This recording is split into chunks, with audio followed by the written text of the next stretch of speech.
자, 말씀 봅니다. 마태복음 21장 1절에서 5절까지의 말씀이에요.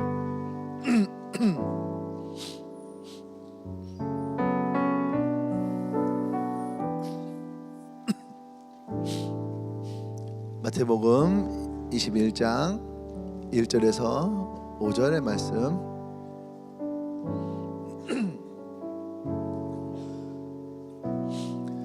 제가 한 절, 여러분이 한 절, 우리 5절도 같이 읽도록 하겠습니다.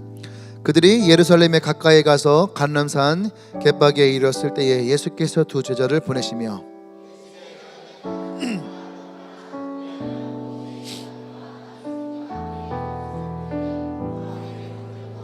만일 누가 무슨 말을 하거든 주가 쓰시겠다 하라. 그리하면 즉시 보내리라 하시니.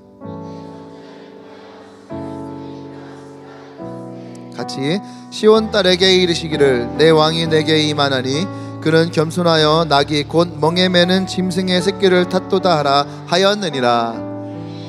아멘. 자, 말씀 제목 볼까요? 시작. 옆 사람에게 물을까요? 나는 어떤 사람일까요? 예. 어떤 사람인 것 같아요? 좋은 사람, 나쁜 사람? 좋은 사람?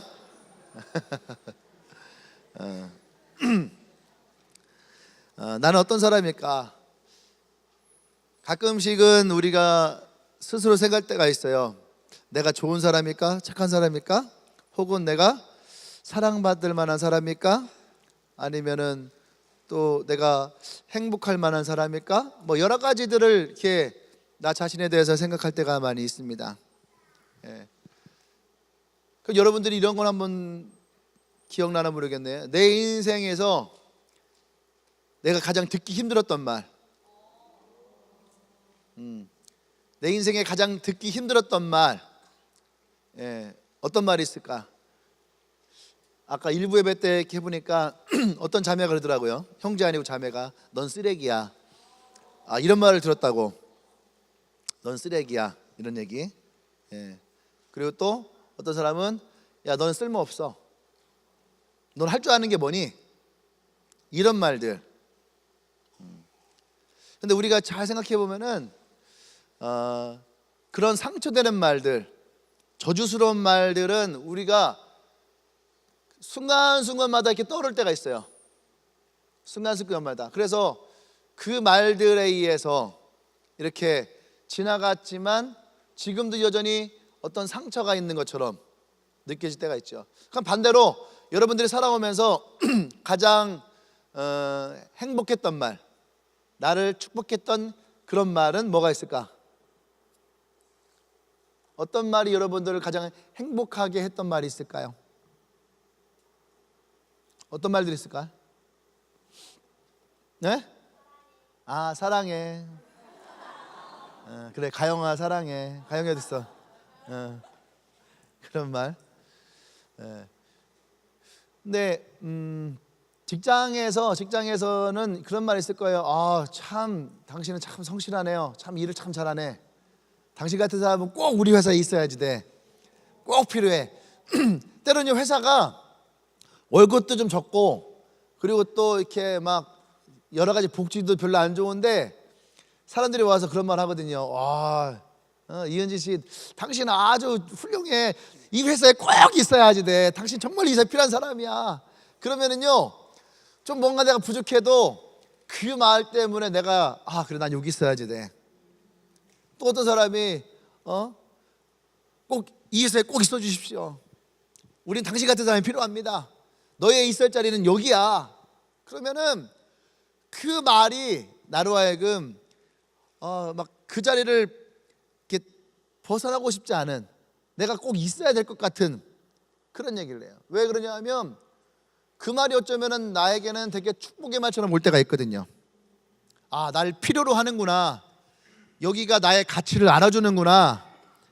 이 사람들이 나를 원하는구나.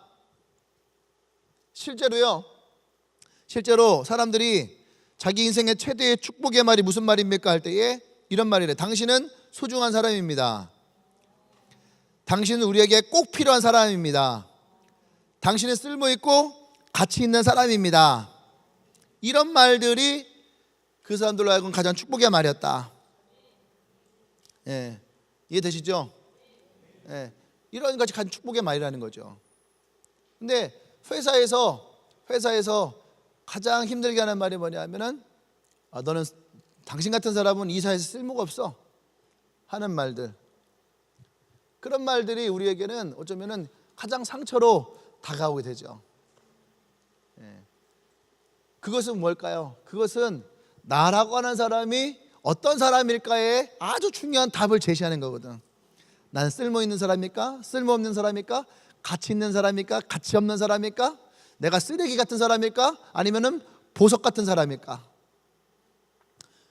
그러한 것들.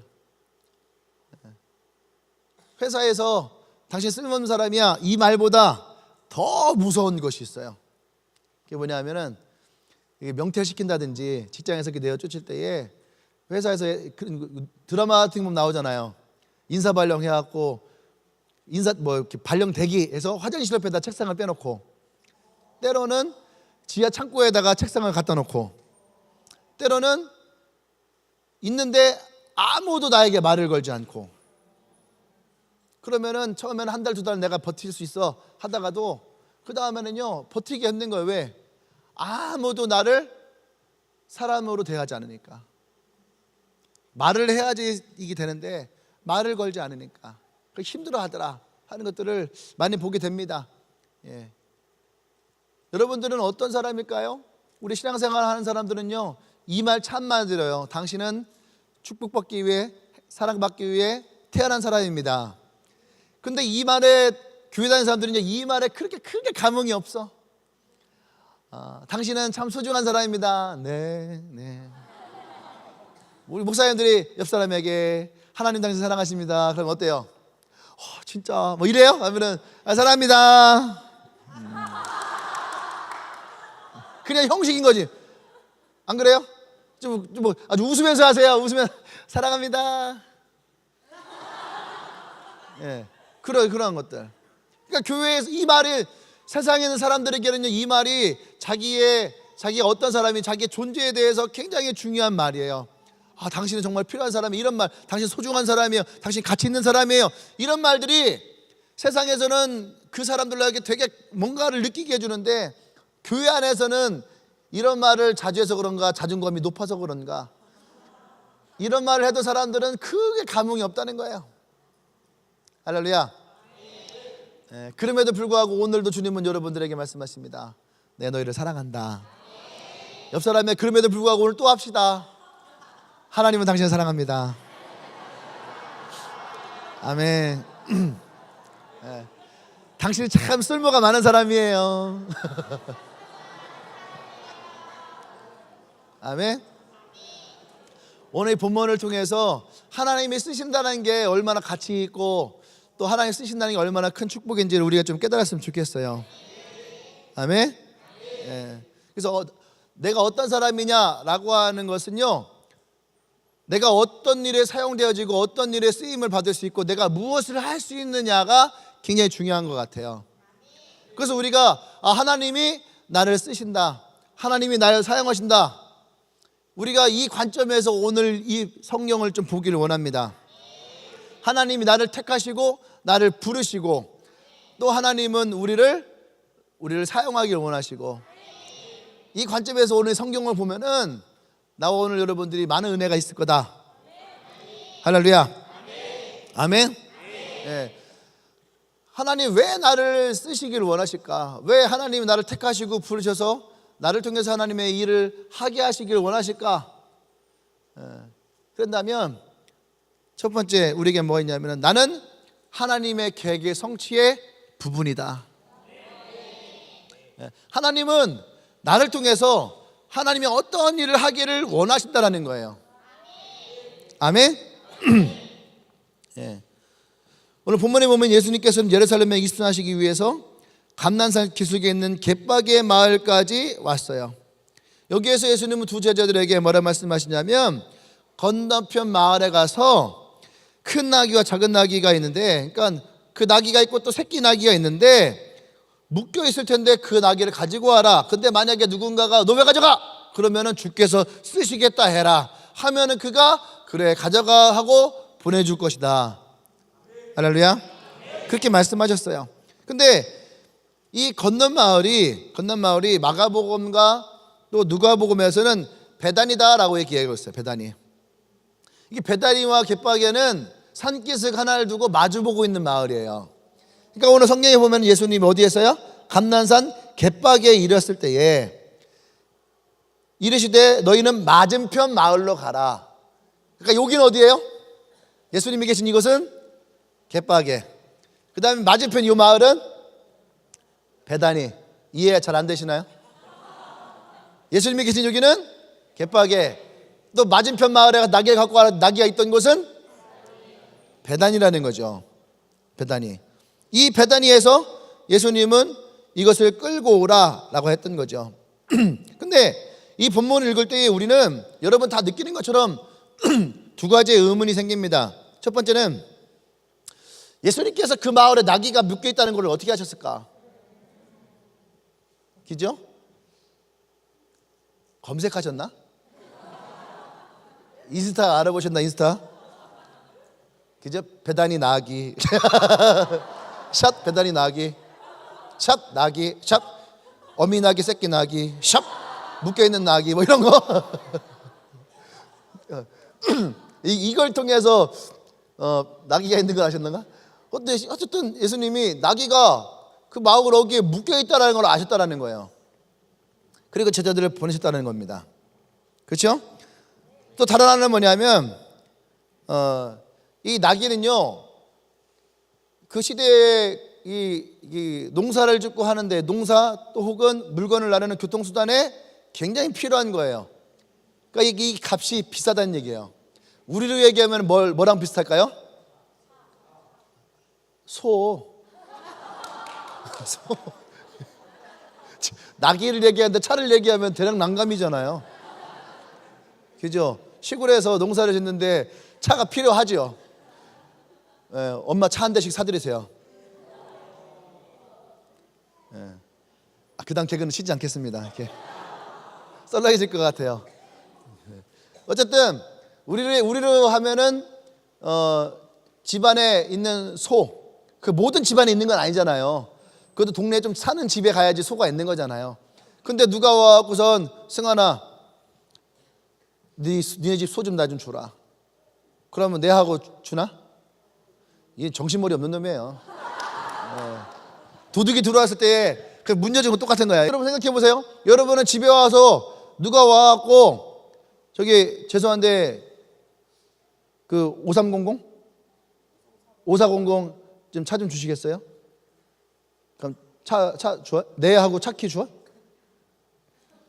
주면 이상하죠. 정신머리 없는 거죠. 어? 뭐가 없다고? 뭐가 없어도 줘? 이따 셋 남어. 네. 오늘 정리 셋이 다 하고 가 이거. 네. 어린이날 선물. 네. 근데 이것을 선뜻 내어줄 수 있을까? 이거 쉽지 않은 거죠. 오늘 복음서에 이 사복음서에는요 이 기록이 다 기록되어 있어요. 그러니까 사복음서에 기록되어 있는 건 그만큼 중요하다는 거죠. 오병이어 사건이라든지 예수님 십자가를 지신다든지 이런 거 중요한 거잖아요. 근데 나귀를 타고 올라가는 게 뭐가 그렇게 중요할까라고 했지만 이 부분이 정확하게 이 네 개의 성경에 다 기록되어 있다라는 거예요. 아멘. 예. 구약에 보면은 오늘 성경처럼 이사야와 스가랴에 예수님이 이 나귀를 타고 예루살렘에 입성하는 이야기가 예언되어 있습니다. 스가랴 선지자의 490년 전의 예언을 오늘 이 성경에서는 이는 선지자를 통하여 이 말씀을 이루려 하심이라. 아멘. 근데 이 내용은 마태복음에만 기록되어 있어요. 선지자의 예언을 이루려 하신다라고 하는 이 말씀이 마태복음만 기록됐다는 얘기예요. 왜 그러냐면 마태는 예수님을 유대의 왕으로 봤어요. 그렇기 때문에 오늘 이 예수님이 예루살렘에 입성하시는 것은 성경에 대한 예언대로 보세요. 시온의 딸의 길을 내 왕이 내게 임하여. 그러니까 왕이 이제는 예루살렘에 올라가서 이스라엘을 통치할 왕이 될 것이라고 하는 이 예언을 이루실 거라는 거예요. 할렐루야. 아멘. 그래서 마태는 이 나귀를 타고 올라가셔야 될 예수님의 이야기가 얼마나 영광스러운지를 여기에 기록하고 있다는 얘기예요. 예? 짧게는 490년 전에 예수님이 예루살렘에 올라가시는데 그냥 올라가시는 게 아니고, 그죠? 그냥 올라가시는 게 아니고 나귀 타고 올라갈 이 예언자의 예언을 이루어지고 있다는 것에 흥분하고 있는 거예요. 할렐루야. 아멘. 여러분, 이 490년 전에 스가랴 선지자가 예수님이 나귀를 타고 올라가신다는 것까지도 예언을 했어요. 말도 아니고 소도 아니고 낙타도 아니고 그때 타고 갈 게 얼마나 많이 있어요. 근데 나귀를 타고 올라가실 것이라고 하는 그 예언에 오늘 이 성경은 그대로 이루어지고 있다는 거예요. 아멘. 이게 무슨 말일까요? 하나님은요, 나귀 한 마리까지도 하나님의 계획과 영광에 준비하신다는 거예요. 나귀 하나까지도 그냥 지나가는 것이 아니라 이 나귀 하나까지도 섬세하게 계획하신다는 거예요. 하물며 저와 여러분을 향한 하나님의 계획은 어떻겠습니까? 나와 여러분을 향해서 하나님이 그 계획을 세워놓은 것이 없을까요? 나귀에게도 이런 계획을 세워놓는데, 옆 사람 쳐다보세요. 나귀도 세워놓는데 하물며 너희가 보냐. 할렐루야. 하나님이 나를 향한 계획을 가지고 있다라고 한다면, 이 나귀에게도 하나님이 계획을 가지고 있는데, 사람인 나에게 하나님의 계획이 있다라고 하면 여러분, 이것에 여러분의 가슴이 설레지 않겠습니까? 뭔가 내 마음에 심쿵하지 않겠어요? 아멘. 예. 하나님은, 성경에 하나님은 하나님의 형상대로 나와 여러분을 창조하셨어요. 창세기에서부터 하나님은 나와 여러분들을 구원하실 계획을 가지고 계셨고, 요한복음 3장 16절에서 하나님은 그 구원의 계획을 가지고 이 세상을 사랑하는 마음으로 내려오셔서 오늘 우리가 읽었던 이 성경을 시작으로 이제 예수님의 예루살렘에 올라가시는 고난의 일주일을 통해서 예수님은 십자가의 그 사명을 감당하십니다. 이 구원의 사역을 일으키세요. 할렐루야. 그게 누굴 위한 거예요? 그것이 바로 나와 여러분들을 위한 하나님의 사랑이라는 거죠. 아멘. 예수님의 십자가의 은혜와 사랑, 이것을 맞바꿀 만큼을 여러분들을 향한 하나님의 사랑과 여러분을 향한 하나님의 가치와 하나님의 택하심이 있다는 얘기예요. 아멘. 이러한 예수님의 목숨값을 주고 산 나와 여러분들을 향한 하나님의 계획이 있지 않겠습니까? 아멘. 예? 여러분 생각해 보세요. 여러분들 향한 하나님의 계획이 있을까 없을까? 있을까요 없을까요? 확실합니까? 아멘. 예? 여러분 그런 생각 하지 않았어요? 그냥 아무렇게 살다가 그냥 그렇게 살다가 죽도록 내버려 두시진 않을까? 나라고 하는 사람 하나님 기억이나 하실까? 그냥 아무렇게 살다가 대충 살다가 이 세상 떠나면 되지 않을까? 또 시시하게 아무런 의미 없이 살도록 그렇게 나를 만드시진 않았을까? 가끔씩 우리는 그럴 때가 있거든요. 왜? 나에 대한 가치를 우리는 느끼지 못할 때 몰라 그냥 이렇게 살다가 할래. 야 좀 이렇게 해야지. 몰라 그렇게 살다 죽을래. 이런 말을 우리는 어쩌면 자주 내뱉을 수 있지 않을까요? 안 그래요? 네? 여러분 우리 인생이 그런 시시한 인생이 아니란 얘기예요. 네? 옛날에 그런 노래 있잖아요. 아무도 찾지 않는 바람에 불던 날 이름 모를 잡초야. 아무도 찾지 않는 바람 부는 언덕에 이름 모를 잡초야. 어쩌면 우리 인생을 이렇게 잡초처럼 여기지 않았어요? 아무도 나를 쳐다보지 않고 아무도 나에게 관심 갖지 않고 언제 얘가 폈는지 언제 얘가 졌는지 그런 아무런 관심도 없이 지나가는 잡초 같은 인생. 끈질기게 그래도 살아보려고 말이지 어떻게 하든지 발버둥 치면서 일어나는 잡초. 수많은 사람들의 발핀 가운데서도 그래도 어떻게 한번 살아보려고 발버둥쳤던 잡초, 근데 아무도 이 잡초는 몰라봐. 근데 그런 인생처럼 어쩌면 우리 삶이 그렇게 짓밟히고 그 치열한 속에서도 어떻게 살아보려고 했는데 어느 날 봤더니 아무도 나를 몰라. 그런 잡초 같은 인생. 차라리 꽃이라면 지나가면서 저 꽃 참 예쁘다, 야 예쁜데 하고 누군가 하나가 눈길 한번 주고 가도 괜찮은데, 이 잡초는 언제 폈는지, 언제 졌는지, 언제 죽었는지, 언제 살았는지 모를 그런 잡초 같은 인생. 여러분, 하나님이 나와 여러분들을 이런 잡초 같은 인생으로 만드셨을까요? 잡초 같은 인생, 저렇게 악을 쓰는 저 누구야 저거. 근데 하나님이 우리를 그렇게 만들지 않았다는 얘기예요. 나와 여러분들을 향해서 하나님은요 그렇게 만들지 않았다는 얘기예요. 아멘. 그것이 오늘 하나님이 우리를 향해서 이 나기보다 못한 인생이 아니라, 여러분 최소한 나기보다 나은 인생을, 아멘, 그런 인생을 나와 여러분 만드신 줄 믿습니다. 디모데후서 2장 20절에 이렇게 얘기합니다. 사도 바울이 이 땅에서 몇 번 쓰임받다 깨어지는 그릇 하나까지도 쓰임의 목적이 있다. 그릇 하나까지도 쓰임의 목적이 있다라는 거예요. 여러분 집에 가보면은, 고향 집에 가면은 찬장에 이 접시, 쓰지 않는 접시 있지 않아요? 그죠? 생전까지 저 언제 쓰는지 모를 접시가 쫙 꽂혀 있어요. 근데 이 접시까지도 하나님은요 쓰임의 목적이 있대. 집에 가서 엄마에게 물어보세요. 천장이, 엄마 이 접시는 쓰는 거야 안 쓰는 거야? 그러면요 엄마가 얘기해요. 야, 그 접시는 언제 쓰는 거야?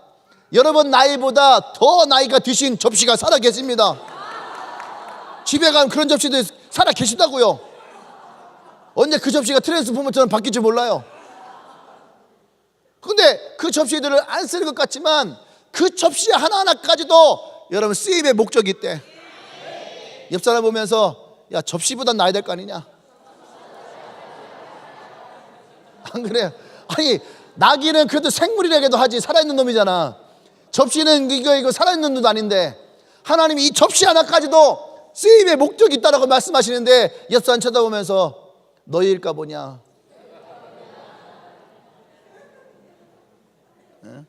아니 접시보다 못한 인생이 아니잖아요. 접시 하나도 하나님의 쓰임의 목적이 있대. 근데 우리는 그럼 내가 어디에 쓰일까? 하나님이 나를 어떻게 사용하실까? 우리는 참 궁금합니다. 그죠?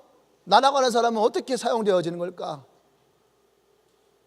이 이야기의, 디모데후서의 이야기를 보면은 큰 집에 접시들이 있어요. 큰 집은 하나님의 나라를 뜻하죠. 그 집에 접시가 있는데 어떤 접시는 금접시, 은접시, 동접시 여러 가지 있겠죠. 또 질그릇 접시도 있고 나무로 만든 접시도 있고.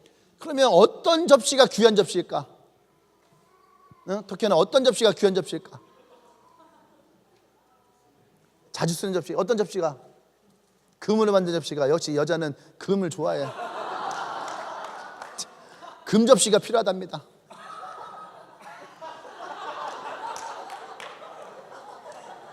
또 어떤 접시가? 너도 금이야? 자, 여기도 금이라네. 승아는 어떤 접시가? 질그릇이요. 네. 어떤 접시가? 네. 어떤 접시가? 여러분, 이 접시는 어쩌면 우리를 뜻하는 거죠. 그죠? 나란 접시. 나란 접시가 얼마나 배웠느냐, 얼마나 비싸냐, 또 어떤 모양이냐, 어떤 능력을 가지고 있느냐, 여러분 그게 중요한 게 아니에요.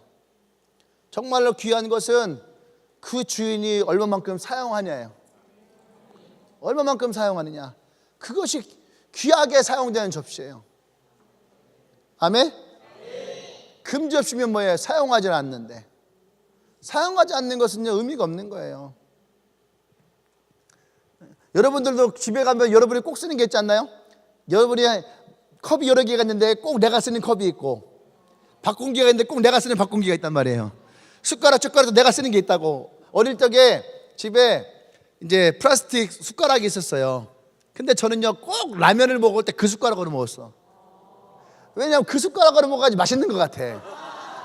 그러면요 끓여 먹을 때 누가 내 숟가락을 쓰고 담궈놨어요.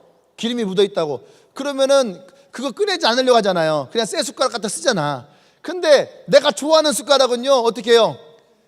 그 손을 담궈서 그 퐁퐁에 씻어서 그래서 그것을 사용해요. 여러분, 하나님은요, 여러분 쓰실 때에 여러분 더럽던, 여러분 오염됐던, 하나님은 씻어서라도 사용하기를 원해. 그게 하나님의 마음이에요. 왜? 쓰는 자의 마음이에요. 우리는 그런 생각 하거든요. 과연 하나님이 나 같은 사람을 쓸까? 나는 배운 것도 없고, 난 능력도 없고, 난 가진 것도 없고, 재능도 없고, 또 나는 더러운데, 나는 오염됐는데 이런 하나님 나를 쓸까? 근데 하나님은 우리에게 뭐라고 하십니까? 네가 금그릇이든 은그릇이든 질그릇이든 녹그릇이든 나무그릇이든 그거와 상관없이 나는 너를 택해서, 나는 너를 씻어서라도 내가 너를 사용하기 원한다는 거예요. 할렐루야, 아멘. 그것이 하나님이 나를 향한 계획이고, 그것이 하나님이 나를 향한 축복이고 나를 향한 사랑이라는 거예요. 내가 어떠하든지 하나님 그런 나를 사용하기 원하십니다. 할렐루야. 내가 어떠한 가치가 있던, 내가 어떠한 능력이 있던, 내가 얼마짜리든 그거와 상관이 없다는 얘기예요. 아멘.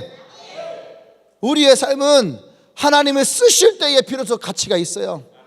그리고 행복할 수 있고, 그리고 형통할 수가 있는 거예요. 아멘.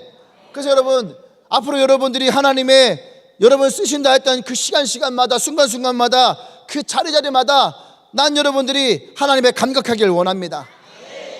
아멘. 내가 사용되는구나, 하나님 나를 쓰시는구나. 난 여러분들이 그것을 기뻐하기를 원해요. 그냥 가둬놓고 놓고 있는 것들은요, 필요 없어요.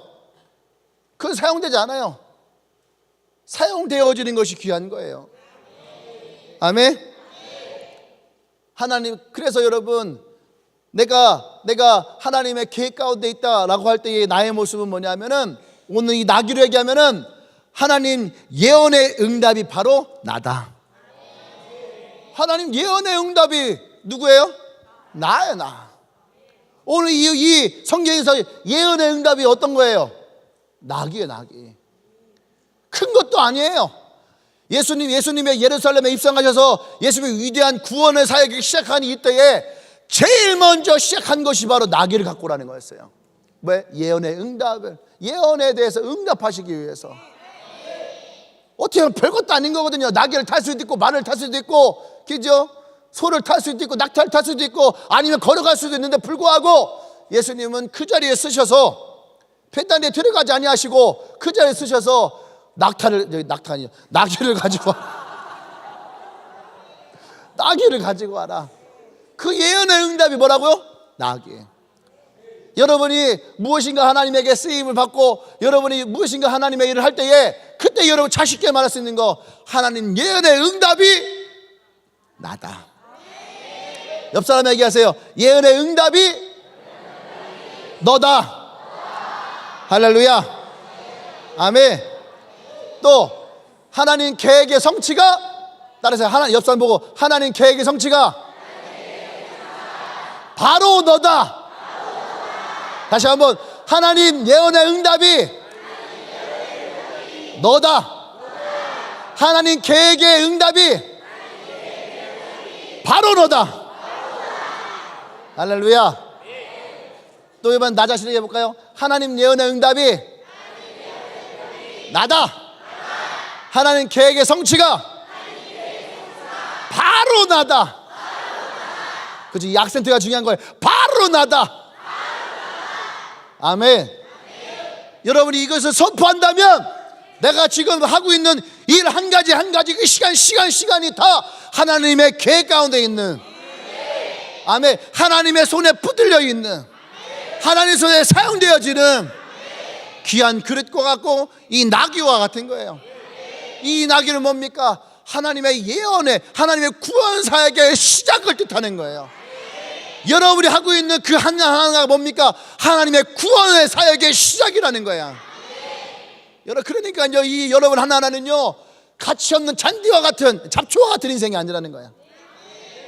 여러분들은 비록 내가 무엇을 할까, 내가 어떤 것을 할지는 모르지만, 하나님의 손에 붙들려지면 그것이 바로 하나님의 계획과 하나님의 예언의 응답이라는 거야. 아멘. 그 두 번째는 뭐냐면, 그래서 나는 하나님의 권위 안에 있는가? 하나님의 권위 아래 있는가? 이게 뭐예요? 내가 하나님의 주권을 인정하느냐? 예? 하나님의 그 말씀 가운데에 내가 순종하느냐? 이 이야기예요. 예수님은 마을에 들어가 보지도 않았어요. 근데 어떻게 나귀가 매여 있는 것을 알고 있었을까? 그리고 어떻게 주인은 주가 쓰신답니다 한 이 말을 듣고 가져가세요 하고 이 말 한마디에 나귀를 내줄 수 있을까? 이거 쉽지 않은 거죠. 안 그래요? 여러분 집에 와서 누군가 알지 못한 사람이 저기 죄송한데 숟가락 하나만 주시면 안 돼요? 왜요? 주께서 쓰신답니다. 그러면 네 하고 얘기해줘요? 이거 문 안 열어줄 걸요 아마? 무서워하고 뭐 변태 같아 막. 숟가락 하나 달랬는데 변태가 됐어요. 우리 지금은 그럴 수 있잖아요. 누군가가 알지도 못한 사람이 와서 나에게 와서 1,000원만 좀 주세요. 왜요? 주께서 쓰신답니다. 그럼 여러분 네 하고 1,000원 주나요? 근데 이거는 뭐 돈 1,000원도 아니고 숟가락 하나도 아니고 그 집에 굉장히 소중한 재산인데 그 나귀를 주께서 쓰신답니다. 그러니까 이 주인이 그냥 가지고 가라고. 과연 이게 가능할까? 우리 성경이니까 우리가 이것에 대해서 그냥 아무런 생각 안 하고 넘어가는데 과연 이것이 가능할까?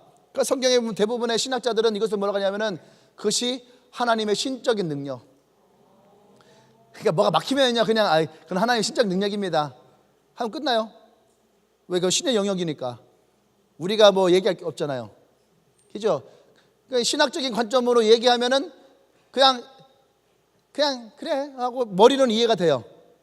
근데 그 가슴까지 이해가 되냐고. 그냥 신학자들이요 머리는 이해가 되는데 가슴이 뜨겁지가 않아요. 신학은 머리로 공부하는 거지만 여러분 신앙은 가슴으로 받아야 돼요. 이 본문을 보면서 과연 이것이 그냥 신적인 능력으로 볼 것이냐 할 때에 저는요 오늘 다른 관점으로 봤으면 좋겠다는 생각을 해요. 다른 관점으로. 왜 예수님이 오늘 이 성경에서 그냥 예수님이 가시던 길에 예루살렘 올라가시던 길에 저 마을에 가서 나귀 한 마리 갖고 와라 나귀 타고 올라가셨다 이렇게 충분하거든요. 근데 굳이 여기다가 감난산 기슭에서 갯박에 이르렀을 때에 두 제자를 모여서 너희들은 맞은편에 가서 다른 성경에는 베다니에 가서 낙타를 가지고 와라. 근데 누가 묻거든. 이거 뭐 기록할 필요 있어요? 다 생략해봐도 전혀 지장 없는 거거든. 근데 기록이 되어 있다는 얘기예요. 기록이 누군가가 묻거든. 이것도 기록이 되어 있다는 얘기예요. 그러면 그게 무슨 말이냐? 저는 이것을 오늘 그래서 무엇으로 보시냐면 관계성에서 보고 싶어요. 관계성. 예수님과 이 베다니의 관계성. 할렐루야. 그러면은 신적인 능력으로 딱 하면은 뭐 볼 거 없어요. 근데 관계성으로 이거를 딱 관점을 보면은 성경이 쫙 펼쳐지게 되는 거예요. 베다니의 중심으로 예수님이 하셨던 것들이 딱 펼쳐지게 돼요. 그럼 이 관계들이 하나하나 다 드러나게 됐거든요. 그럼 한번 하나하나 좀 모아볼까요? 하나하나 이렇게 모아서 넣어서 한번 보도록 하겠습니다. 베단이라는 것은 무슨 말을 가지고 있냐면 슬픔의 집, 가난한 집. 그러니까 여기는 우리말로 하면 뭐예요? 빈민촌이야. 베단이는 빈민촌이에요. 빈민촌. 그러니까 이 마을에는요 아픔이 있고 슬픔이 있고 질병이 있고 고통이 있고 매일매일 그 짐을 지고 가는 많은 사람들이 있어요. 그런데 예수님이 이 베단을 자주 가셨거든요. 다른 말로 하면요 예수님은 이 마을 사람들과 친구가 되셨다는 얘기예요. 친구가 되셨고 이 사람들을 위로하고 함께 아픔을 나누고 그러다 보니까 주님이 이 마을에 가서 나병한 자도 고치고 죄 많은 여인의 마음도 어루만져 주시고 죽은 자를 살려내시고 그들에게 그래서 이 빈민촌에서 소망을 보게 하셨다는 얘기예요. 살아나는 것이 어떤 것인지 그리고 너희가 살고 있는 이 삶이 다가 아니다. 너희들은 나와 함께 또 부활을 보게 될 것이다. 할렐루야. 진짜 생명이 누구인지를 이들에게 말씀하셨다는 얘기예요. 그 사건이 누구예요? 나사로의 사건이에요. 죽은 나사로의 사건. 예? 여러분 이 베다니에 가면 항상 예수님의 밥을 준비하는 여인이 있어요. 누구예요? 마르다. 항상 예수님의 발밑에서 말씀을 잘 듣는 사람이 있어요. 누구예요? 마리아. 근데 그 오빠가 어느 날 죽었어요. 그 예수님이 그 마을에 갔어요. 이 나사로의 무덤 앞에서 예수님은 눈물도 흘리셨어요. 가슴이 아프셔서. 그리고 수많은 사람들이 예수님을 이미 관계가 있기 때문에 또 그 자리에 와 있을 거 아닙니까? 그죠? 근데 다들 뭐라고 했어요? 예수님이 일찍 오셨더라면, 그 동생들 말처럼 그 사람들도 예수님이 일찍 오셨더라면 좋았을 것을. 왜요? 예수님의 능력을 알고 있으니까. 근데 그때 예수님이 아주 놀라운 말씀하셔서 내가 부활이요 생명이다. 아멘. 살아서 믿든 죽어서 믿든 어쨌든 너희들이 나를 통해서 이 생명이 무엇인지를 보게 될 것이다. 그들이 그 말이 다 이해가 되지 않았어요. 근데 어떤 사건이 납니까? 나사로야 나오너라 했더니 나사로가 나온 거예요. 나사로가 이렇게 나오니까 사람들이 놀란 거야. 죽었던 자가 어떻게, 이미 냄새가 나, 썩은 내가 나는 그 남자가 어떻게 다시 살아날 수 있을까? 이 사건을 통해서 예수님은 단지 선지자 한 분이 아니라 진짜 하나님이 보내신 하나님의 아들이구나. 이분이 바로 우리가 기도했던 그 메시아구나. 할렐루야. 그 사건이 있던 곳이 바로 이곳 베단이라는 거예요. 아멘. 베단의 사람들은 이미 예수님이 어떠한 분이신지 알고 계셨어요. 그리고 예수님도 이들을 위해서 아낌없이 이들을 향해서 주님이 그 많은 사랑을 베푸셨다는 얘기죠. 아멘. 그 이들은요, 이러한 관계들이 형성되어 있어요. 실제로 마가복음 14장에 가면은 예수님이 알고 있는 베다니의 문둥이 시몬, 아직 문둥이 시몬 얘기 들어봤죠? 있어요. 나중에 찾아보세요.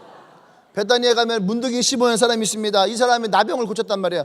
그 집에서 식사를 하고 있었어요. 근데 아주 유명한 일화가 하나 딱 나타납니다. 한 여인이 자기가 모았던 옥합을 가져가요. 약 300데나리온 정도 되는 옥합을 가져가서 예수님의 발에 그것을 부어요. 그리고 자기의 머리털로 이것을 닦지요. 기억나시죠? 그 예수님 이것을 보고 예수님이 십자가에 장사될 것을 이 여자인이 그걸 알고 이것에 대해서 예수님 죽으심에 대한 예언을 하는 것을 말씀하시죠. 아멘. 그 어디에 가도 이 복음이 전해지는 곳마다 이 여인도 함께 전해지게 될 것이다. 그것이 바로 베단이에요. 지금 계속 베단이 얘기하고 있던 거였어요. 베단이에요. 그러니까 이곳에는 정말로 다른 곳에 있지 않은 아주 끈끈한 예수님과의 사랑이 있는, 자신의 것을 아낌없이 내어줄 수 있는 그런 관계가 형성되어 있는 것이 바로 이 베단이라는 거죠.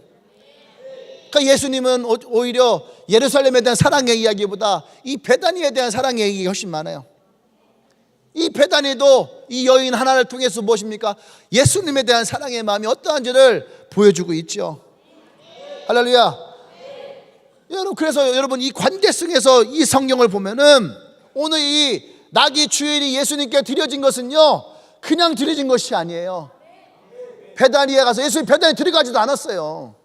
근데 예수님의 제자들이 갔단 말이에요. 그러니까 그 사람들이 예수님의 제자들을 알까 모를까? 알지요. 예수님의 제자들을 알고 있단 말이에요. 그 나귀를 풀고 있으니까 주인이 와서 뭐에 쓰시게요? 아니까 얼굴 아니까 뭐에 쓰시게 하니까 예수님께서 쓰신답니다. 그러니까 그 사람이 어떻게 해요? 가져가십시오. 가져가십시오. 주께서 쓰시겠다는데 가져가십시오. 이 사람은 나귀를 드린 것이 아니에요. 이 사람은 자신을 드린 거예요. 자신을 드린 거예요. 우리가 주님의 권위 안에 있다, 주님의 주권을 인정한다 라고 하는 이 말의 뜻을 이 성경 속에서 우리는 분명히 깨달아야 돼. 주님의 주권을 인정한다는 것은 주님의 마음과 내 마음이 하나가 돼야 돼요. 그리고 그분 앞에 내 것을 아낌없이 내어 드릴 수 있어야지 돼. 이것이 주님의 주권 아래 있는 자의 모습이고 주님의 주권을 인정하는 자의 모습이에요. 나의 소유를 인정하는 것은 주님의 주권을 인정하는 것이 아니에요. 이것은 그냥 생기는 것이 아니에요. 오랜 동안 신앙생활에서 생기는 것이 아니에요. 모태신앙에서 생기는 것이 아니에요. 신학을 한다 해서 생기는 것이 아니고 목사라서 생기는 것이 아니에요. 이것은 이 베다니와 예수님과의 관계처럼 나와 예수님의 관계에서 일어날 수 있는 거야. 내가 진짜 예수님을 만나고 구원의 주님을 만났을 때에 그 주님을, 예수님은 나의 주님으로 인정할 때에 그때 우리는 나의 것도 아낌없이 드릴 수 있는, 성경에서 우리는 이러한 사람들을 볼 수 있습니다. 첫 번째는 베드로. 밤이 새도록 물고기 한 마리 잡지 못했지만 그날 자기가 경험할 수 없는 수많은 물고기를 잡았어요. 하지만 그는 그것을 내버려 두고 예수님을 따랐죠. 할렐루야. 그것이 뭐예요? 예수님의 주권 앞에 놓여진 거예요. 또 한 사람 누굽니까? 삭개오. 예수님이 와서 삭개오야 내려와라, 이 한마디에 삭개오는 자신의 전 재산을 포기해. 일생 동안 가지고 있었던 그의 재산을, 삭개오는 그 예수님의 나를 알아주고 나의 이름을 불러준 그 예수님 앞에 자기의 모든 것을 포기해. 우리가 그런 말 하잖아요. 장수는 자기를 알아주는 장군을 위해서 자기의 생명을 내놓는다. 그게 무슨 말이에요? 나의 가치를 알아주고 나를 인정해주고. 여러분들은 여러분들의 주님이신 예수님에게 여러분들 무엇을 느끼고 있나요?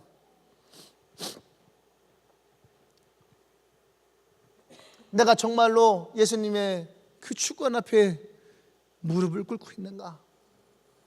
내가 정말로 그 주님의 말씀 앞에 내가 순종하고 있는가?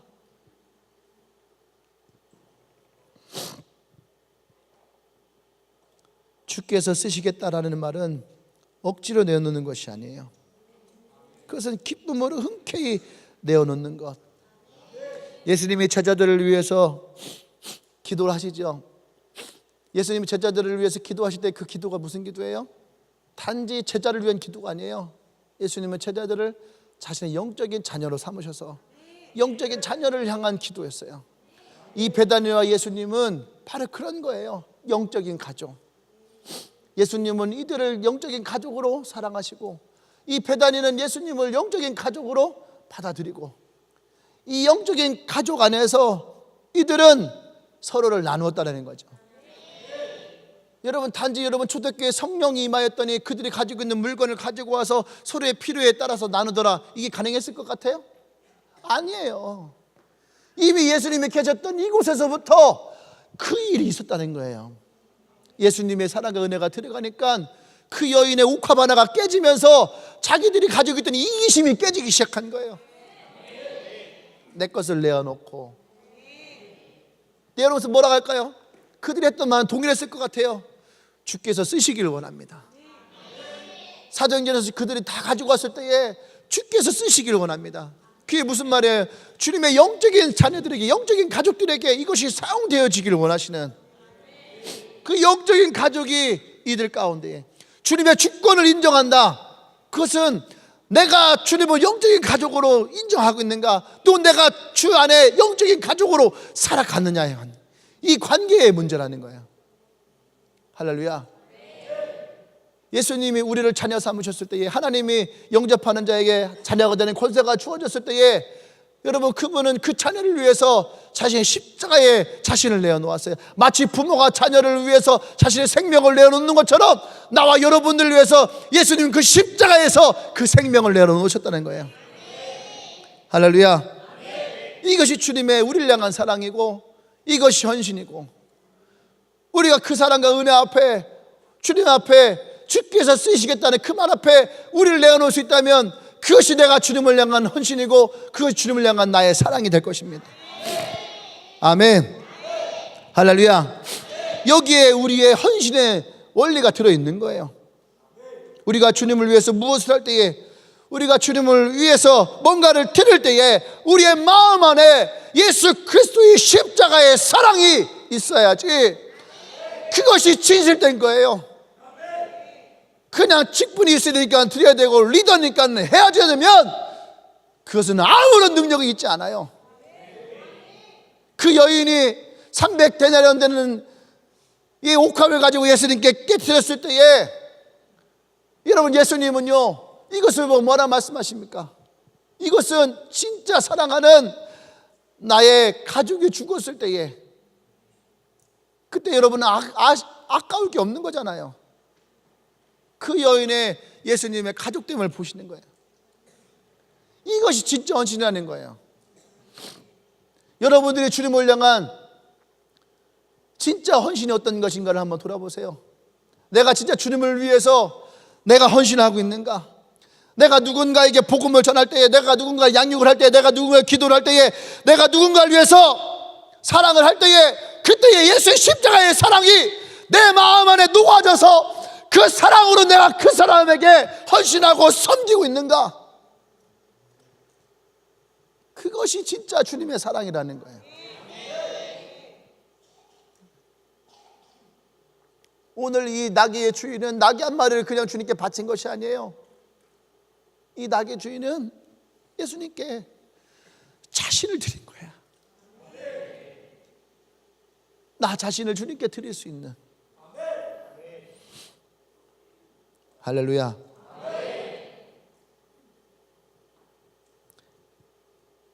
주께서 쓰시겠다 하면 언제든지 저를 쓰십시오라고 고백할 수 있는 이런 고백. 나는 여러분 그런 고백이 있기를 원합니다. 아멘. 그래서 세 번째가 바로 따라서 나는 십자가 사랑의 증표다. 십자가 사랑의 증거다. 만일 누가 무슨 말을 하거든 주가 쓰시겠다 그리하면 즉시 보내리라 하시니, 성경에서 예수님 자신을 직접 가리켜서 주라고 표현하는 것은 이곳밖에 없대요.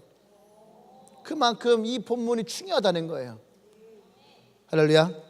예수님은 예루살렘에 올라가실 때에 이 베단을 자주 방문하셨어요. 근데 오늘 예수님은 이 마을에 오지 않았어요. 나귀만 가지고 오라 했어요. 왜 그러셨을까?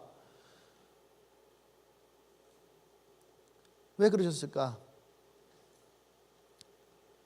두 가지가 있을까? 하나는 예언대로 나귀를 타고 올라가셔야 됐기 때문에. 아니 베다니에 가서 나귀 타셔도 되는데 왜 그러셨을까? 예수님 안에도 이들을 향한 사랑의 마음이 있는 거죠. 이들은 알고 있는 거예요. 나귀를 타고 올라가는 것은 성경에 예언되어 있는. 그래서 성경을 이거 보세요. 그는 겸손하여 나귀 곧 멍에를 매는 짐승의 새끼를 탔도다. 이제 이 예수님이 이들에게 자신의 이 구원의 사역이 어떠한 것인지를 말씀하셨을 거 아닙니까? 그러니까 이제 나귀를 타고 올라가는 것은 예수님이 십자가를 향해 가는 길이 되는 거예요. 할렐루야. 이 가족들에게 제 생각에 그래요. 차마 자신의 그 모습을 보이고 싶지 않을 수도 있었겠다. 근데 이들은 알고 있었다는 얘기예요. 그러니까 이 주인도 예수님이 나귀를 갖고 오라 했을 때에 알고 있던 거예요. 가지고 가라. 그리고 예수님이 이 나귀 타고 올라 그 다음 장면에 가면 뭐냐면 예루살렘에 입성하실 때에 많은 사람들이 종려나무 가지를 가지고 와서 예수님에게 다윗의 자손 예수여 하고 외치는 얘기가 나와요. 어떻게 그 사람들이 예수님이 올 것을 알고 그곳에서 준비하고 있었을까? 저는 그것이 바로 이 베단의 사람들이라 생각을 해요. 베단의 사람들이 드디어 예수님이 우리를 구원하시기 위해서 이 구원의 사역의 길을 위해서 예루살렘으로 올라가시는구나. 그들이 그곳에 가서 얘기를 했을 것이고 그들과 함께 이 종려나무가지를 가지고 그곳에서 예수님이 예루살렘에 올라가는 것에 대해서 선포했어요. 다윗의 자손인 것을 선포하는 거예요. 할렐루야. 아멘. 그들의 그 선포에 의해서 예루살렘엔 소동이 일어나기 시작합니다.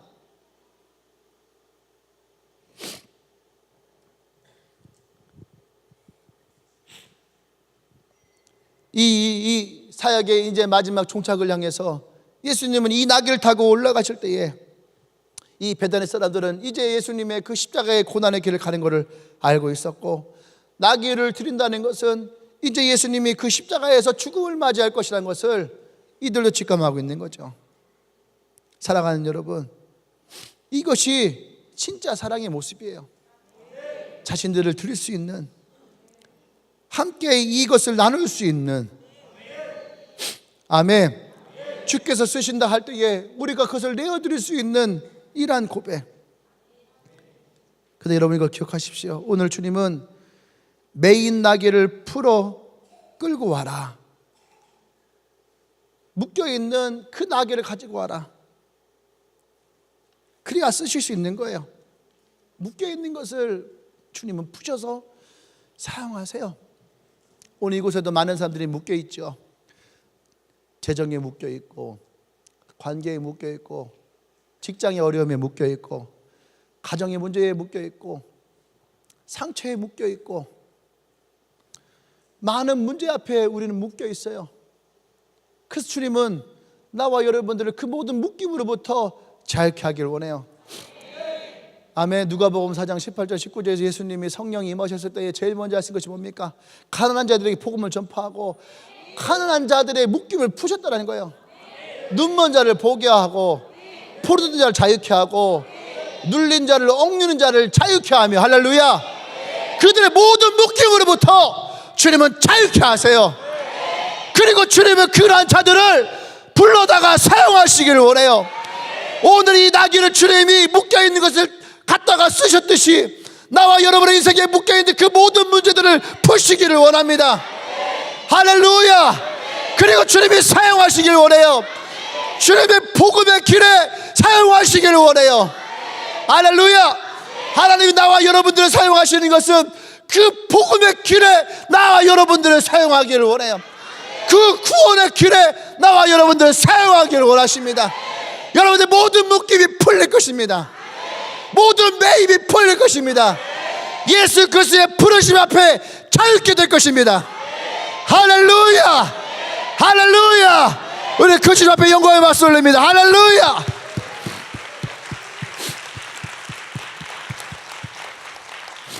할렐루야. 우리 기도하십시다.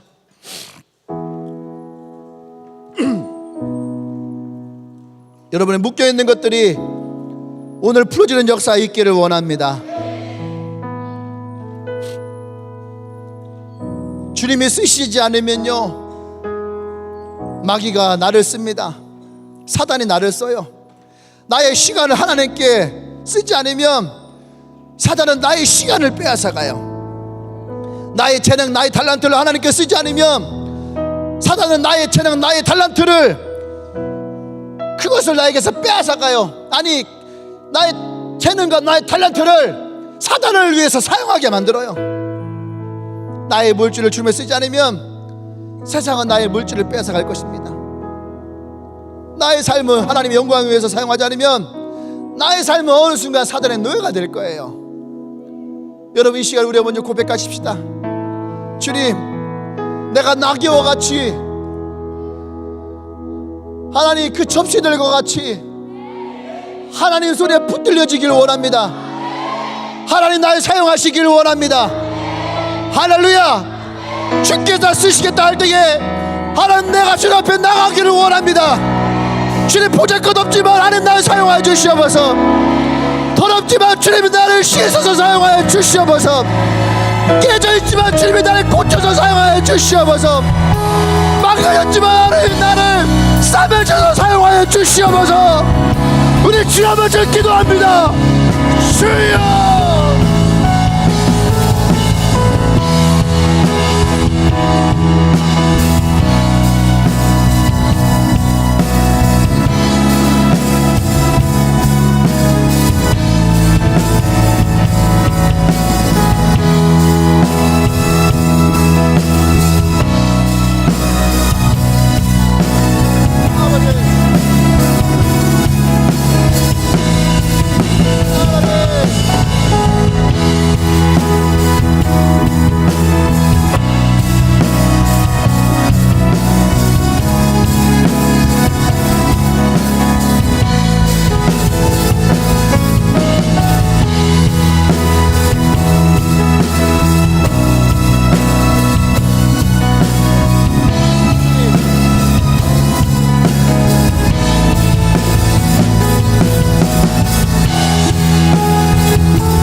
듣기를 원합니다.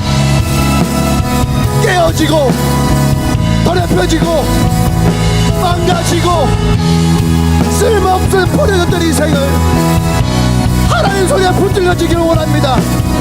고치시고 싸매시고 씻으셔서 사용하여 주시옵소서.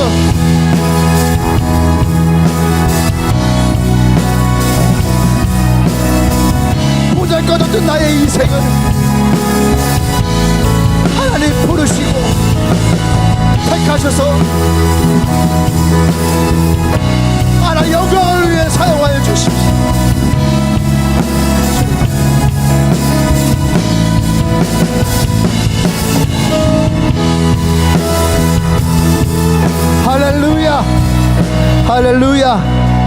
이 시간 안에 여러분 자유케 할 것입니다. 우리의 모든 묶임을 위해서 이 시간 기도하기를 원합니다. 여러분의 관계에 대해서 묶여있는 분이 있습니까? 가정, 직장, 여러분 친구의 관계들, 이거에 묶여있는 분이 있다면 여러분들은, 그분들은 오른손을 들어서 기도하십시오. 그리고 여러분의 재정, 여러분의 물질, 여러분의 가난, 이것에 매여 있는 분이 있습니까? 그분들은 왼쪽을 드세요. 두 개가 다 되신 분들은 양손을 드시면 됩니다. 그리고 여러 이 사역적인 부분들, 나의 사역에 막혀있는 부분이 있습니까? 나의 사역에 어려움이 있습니까? 그분들은 두 손을 들고 자리에서 일어나십시오. 그리고 우리 기도하십시다. 주님, 오늘 내가 자유케 되어지기를 원합니다. 묶여있고 매여있던 나의 인생을 주님 풀어주십시오. 주님, 낙이 타고 예루살렘에 입성하셨듯이 그 구원의 사역에 이르셨듯이 나의 모든 묶임이 풀리며 내가 주님과 함께 구원의 사역의 길로 올라가기를 원합니다. 나의 모든 묶임으로부터 자유케 하여 주시옵소서. 우리 주의 주 기도합니다.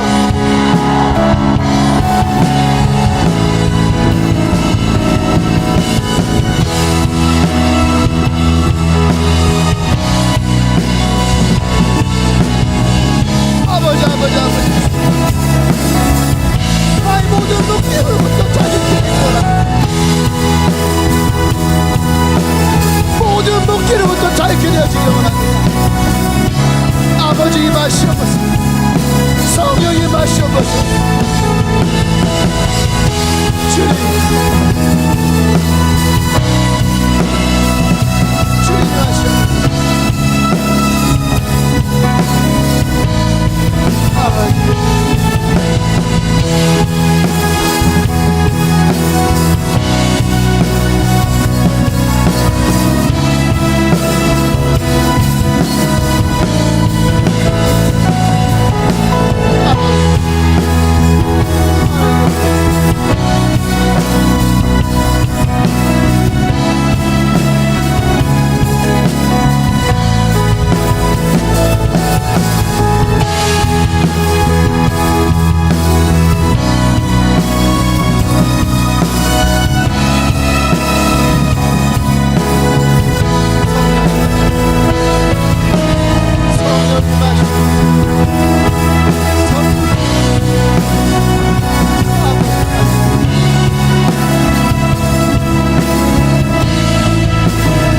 할렐루야. 우리 다 같이 자리에서 일어나십시다. 우리가 서로 손을 잡고 기도하십시다. 옆에 손을 잡은 사람이 누굽니까? 하나님의 예언에 응답한 사람이에요. 하나님의 계획의 성취를 이룰 사람이에요. 우리 함께 손을 잡고 기도할 때에 주님, 그렇습니다. 내가 지금 주님의 예언의 응답을 붙잡고 있습니다. 하나님의 그 계획의 성취를 붙잡고 있습니다. 하나님이 이 사람을 통해 역사하여 주시옵소서.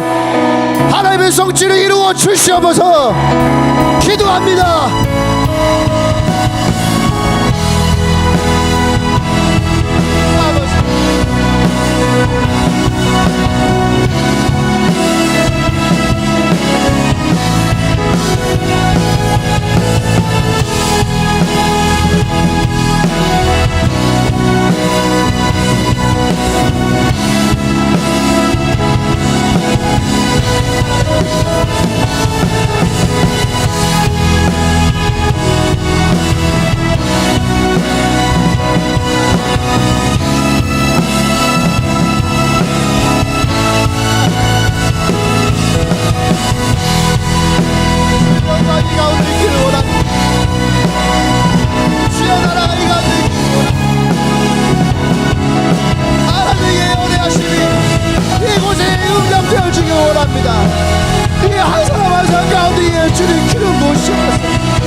같이 찬양하십시다.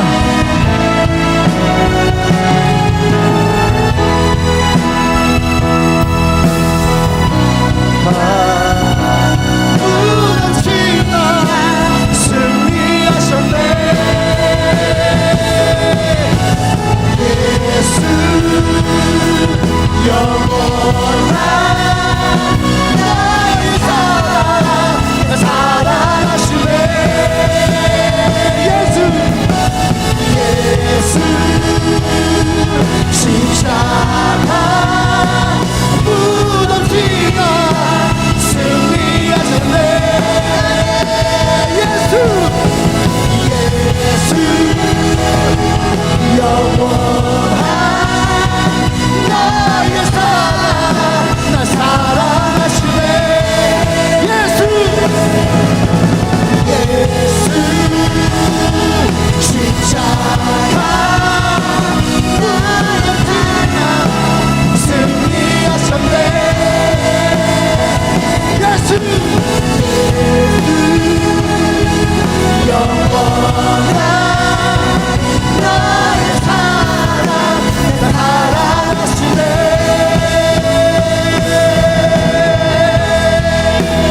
할렐루야 할렐루야.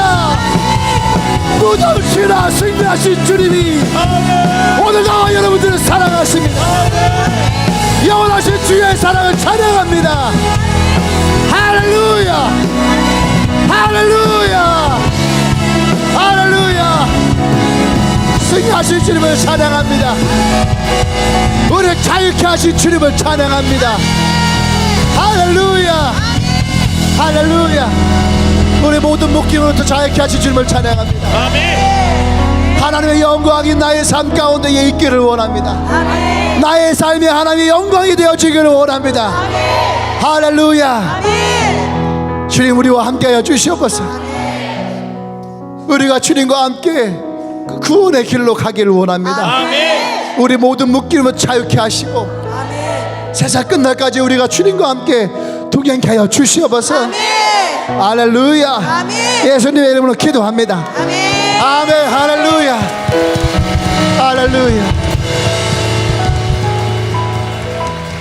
아멘. 우리 옆 사람에게 할까요? 당신이 걷는 길이 하나님 계획의 성취에 주인공으로 캐스팅됐습니다. 할렐루야. 아멘.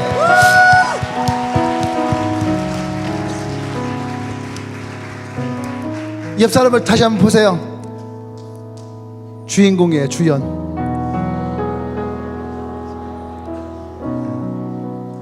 그렇잖아요. 주연이면 다르게 보이잖아요. 그죠? 어떻게 다르게 보입니까? 아멘. 아멘. 내가 어떤 사람이냐? 오늘 정답이 딱 나왔죠. 하나님의 계획의 주인공으로 캐스팅되어진 하나님의 예언의 응답이며 하나님의 계획의 성취. 그게 바로 너야 나. 오늘 밤의 주인공은 할렐루야 여러분입니다. 여러분을 사랑하고 축복합니다. 또 다시 한번 하나님께 영광 받습시다. 할렐루야.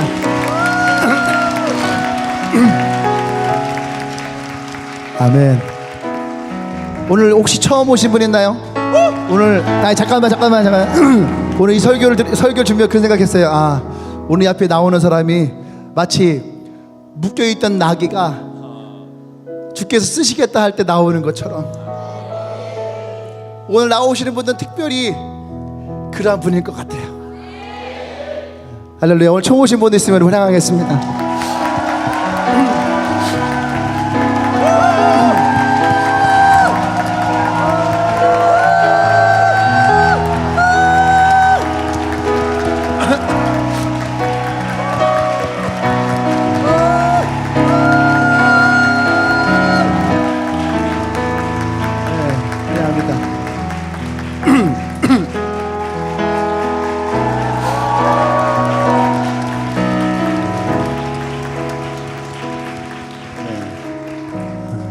환영합니다. 어쩌면 그냥 오셨을 수도 있고 한번 와봐라 해서 한번 와볼 수도 있어요. 근데 저는 목사잖아요, 그죠? 목사고 또 하나님의 어떤 인도하심과 계획하심을 믿는 사람이에요. 그래서 오늘 전 여러분들 그렇게 말하고 싶어요. 오늘 그 나귀도 자기가 예수님의 그 영광을 위해서 사용될 거라고 생각하지 않았어요. 그저 오늘도 그냥 똑같이 묶여있던 날이었어요. 근데 그날 예수님은 그 나귀를 택하시고 부르셨어요. 1년 365일이고요 주일은 52주가 있고 수요일도 우리는 예배를 하기 때문에 104번의 예배를 드립니다. 근데 그 104번의 예배 가운데에 왜 하필이면 오늘 내가 이곳에 왔을까? 난 여러분들이 혹 여러분들의 삶에 혹시 묶여있던 것이 있다면 하나님은 오늘 여러분들을 그 모든 묶임으로부터 풀기를 원하세요. 아멘. 아멘. 재정의 문제가 됐던, 가정의 문제가 됐던, 주님은 여러분들의 삶 가운데에 그 모든 묶임을 풀고 여러분들의 삶이 진짜 주님이 주시는 진정한 축복의 삶으로 살아갈 수 있도록 오늘 여러분들을 나는 이곳으로 부르셨다고 믿습니다. 아멘. 오늘 그 주님이 여러분들을 택하셨고 부르셨고 아멘. 또 그 나귀와 함께 예수님의 구원의 사역에 갔듯이 난 여러분들이 그 예수님과 함께 구원의 길로 들어가기를 원합니다. 아멘. 그래서 나도 여러분들을 오늘 축복합니다. 아멘. 기도할게요. 혹시 오늘 제가 한 이야기가 여러분의 이야기고 나의 이야기고 내가 그 주님이 부르신 낙이라고 생각이 되신다면 여러분의 두 손을 가슴에 얹으세요. 그리고 제가 기도할 때 여러분 마음으로 그랬으면 좋겠어요. 예수님, 나도 예수님과 함께 그 구원의 길로 가기를 원합니다. 여러분들이 그 마음으로 고백해 주세요. 사랑의 주님, 오늘 주님이 이들을 부르셨습니다. 그리고 택하셨습니다. 이들의 인생에 묶여있던 것들이 있다면 오늘 그 모든 묶임들을 풀어주십시오. 아멘. 그들의 가정의 묶임들을 풀어주시고 아멘. 인생의 아픔들을 풀어주시고 아멘. 체력의 문제들을 풀어주시고 아멘. 이들 앞에 놓여져 있던 모든 문제들을 풀어주셔서 주님 자유케 하십시오. 아멘. 진정한 기쁨이 이들의 삶 가운데 있기를 원합니다. 예수님과 함께 그 구원의 길로 올라갈 때에 누구보다도 행복한 인생이 되어지기를 원합니다. 어두웠던 밤이 지나고 주님과 함께 기쁨의 날로 가기를 원합니다. 하루하루 묶여있던 나의 인생에 모든 묶임이 풀려지고 예수님과 함께하는 이 삶이 진정한 자유를 경험할 수 있도록 주님이 역사하여 주시옵소서.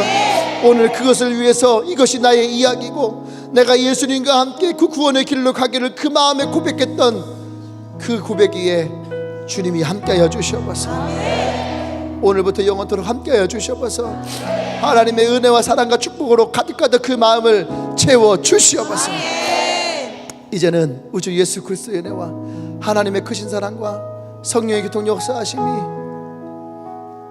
오늘 이곳에 주님이 택하고 불러서 모든 묶임을 풀고 하나님의 진정한 자유함과 그의 사랑 안에서 주님과 함께 그 구원의 길로 걷기를 고백했던 주님의 모든 자녀들 위해와 특별히 오늘 이곳에 나와 있는 우리 새 가족들 위해 지금부터 영원토록 함께 하시기를 간절히 축원하옵나이다. 아멘.